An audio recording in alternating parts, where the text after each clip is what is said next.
Salons on Teesside are helping to raise awareness of the importance of cervical screening. In Middlesbrough alone, around 1 in 3 women are failing to attend regular screening, potentially putting their lives at risk. But now dozens of hairdressers are stocking a free, glossy health magazine.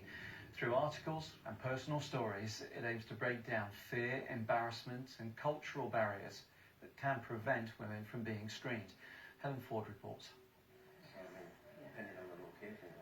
A chat, a cup of coffee and a glossy magazine. 3 essentials during a visit to the hairdresser. But far from simply passing the time, the articles in this magazine contain serious health messages. So much so, they could even save a life. Beautiful magazine is put together by the South Tees Public Health Team, with the aim of reaching out to women who may be anxious or simply unaware of the importance of cervical screening. Using the magazine is just a different way to get the message across to women who are maybe not necessarily accessing services through their GP practice or different community venues. And this is about taking the message to where women go, and we want to promote the message that cervical screening should be part of your routine, just like getting your hair done. A key feature of the magazine are the personal stories of women who live locally. Claire shared her experiences in the latest edition. It's very important to get this across to people that even though you have a learning disability, it's still okay to go for the smear.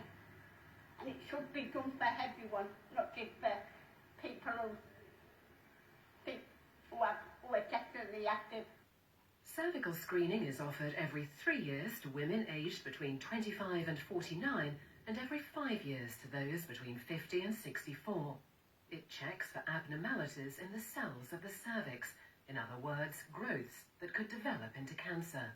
Hi ladies, how's everybody today? Alongside anxiety, language, culture and modesty issues can play a part in deterring women from being screened. Allah has given us this body as a gift.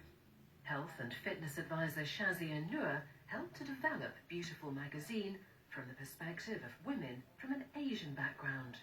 I think it's just the fear of what might be, what they might find and discover.